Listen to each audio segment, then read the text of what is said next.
प्रणाम। जय जगन्नाथ। मो मातृभाषा चैनल को आपण मानक हार्दिक भाव स्वागत।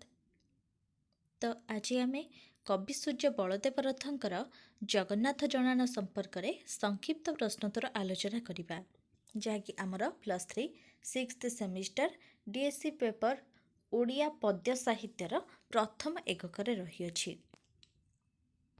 तो जो मैंने आपण मानक चैनल मो मातृभाषा को सब्सक्राइब करना बा प्रथम करी यही चैनल को आसुचंती तो गोटे सब्सक्राइब कर दियंतु एवं पाखरे थिबा बेल आइकन ने ऑल ऑप्शन ने सिलेक्ट कर दियंतु जहाँ फल मो वीडियो सर्वप्रथमे आपनक पाखरे पहुँची परिबो। तो चलंतु आरंभ करिबा। फर्स्ट क्वेश्चन हेउची जगन्नाथ जनाण कवितार कवि किए तांकर आउ एक जनाणर नाम लेख। जगन्नाथ जनाण कवितार कवि हेउछंती कवि सूर्य बलदेव रथ। तांकर आउ एक जनाणर नाम हेउछि सर्प जनाण। परवर्ती प्रश्न हेउछि कवि जगन्नाथଙ୍କ विरुद्धरे की अभियोग आनिछंती। प्रभु जगन्नाथ समदृष्टि पताका टेकी पक्षपात नीति आचरण करुथिबा अभियोग कवि बलदेव रथ जगन्नाथଙ୍କ विरुद्धरे आनिछंती। परवर्ती प्रश्न हेउछि जगन्नाथ मृग युवती को काहा हाथरू ओ काहींकी रक्षा करथिले। तो मृगुणी विपदरे पड़ी अति आकुଳରେ प्रार्थना करिबारु जगन्नाथ ताको व्याध कबलरू उद्धार करथिले। पंडुराजांक 5 सूत किए। पंडुराजांक 5 पुत्र को पांडव कुहाଯାଏ। सेमाने हेले युधिष्ठिर, भीम, अर्जुन, नकुल और सहदेव। परवर्ती प्रश्न हेउछि पांडव माने जगन्नाथंकु कौन लांच आकार रे देइथिले बोली कवि संदेह करिछंती। केतेक कांचन बा सुना लांच आकार रे देइथिले बोली कवि संदेह करिछंती। कुजी किए जगन्नाथ ताको केतेबेले कौन देइथिले। कुजी हेउछि कुब्जा। चंदन पट्टी करुथिबा कालरे कृष्ण अवतार रे जगन्नाथ सेई कुब्जार अंगस्पर्श करिथिले। फलरे से रति ठारू मध्य सुंदरी नारी रे परिणत होइथिला। परवर्ती प्रश्न हेउछि रजग किपरि जगन्नाथଙ୍କ कृपा लाभ कले। वैरभाव पोषण करी कृष्ण बलरामଙ୍କୁ लुगा न देबारु रजक कृष्णଙ୍କ हातरे मृत्युवरण करी मोक्ष प्राप्त हेला। मुनिଙ୍କ आश्रमर शिला किए से किपरि रूपवती हेला।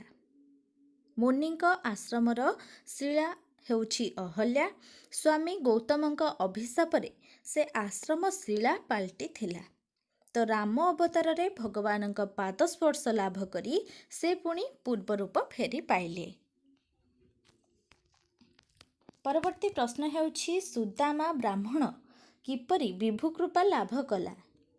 कृष्णଙ୍କ बाल्यवधू सुदामा द्विज केवल मुठाए खुद उपहार देई विभुदया लाभ करिथिला।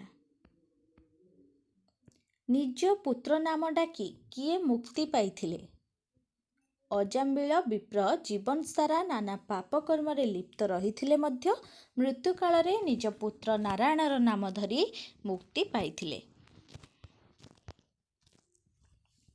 जगन्नाथଙ୍କୁ शेषरे कवि कौन कहिछंती। जगन्नाथଙ୍କ पाखरे कवि शेषरे निजको संपूर्ण रूपे समर्पण कर देइछंती।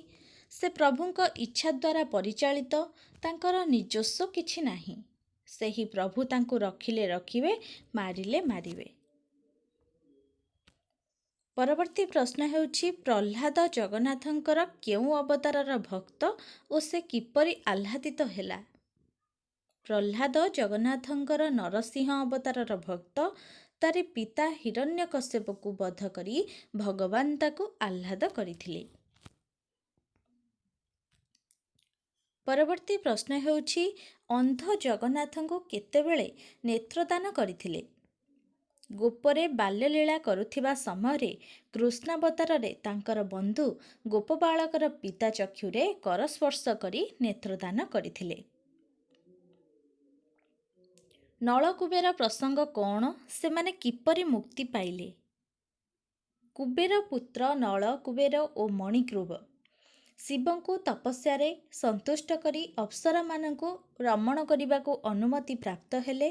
ଗଙ୍ଗା ନଦୀରେ ସେ ଦୁହେଁ ଅପ୍ସରାମାନଙ୍କ ସହ ରତି କ୍ରୀଡ଼ାରେ ମଗ୍ନ ଥିବାବେଳେ ନାରଦଙ୍କ ଅଭିଶାପ ଦ୍ୱାରା ଗୋପରେ ଜାମଳାଜୁର୍ଣ୍ଣ ବୃକ୍ଷ ରୂପେ ଜନ୍ମ ନେଲେ।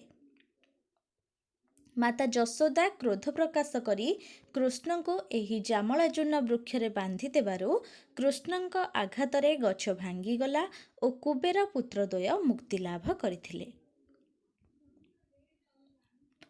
ପରବର୍ତ୍ତୀ ବା ଶେଷ ପ୍ରଶ୍ନ ହେଉଛି, ଜଗନ୍ନାଥ କାହାର ଜୀବନ ବନ୍ଧୁ ଅଟନ୍ତି?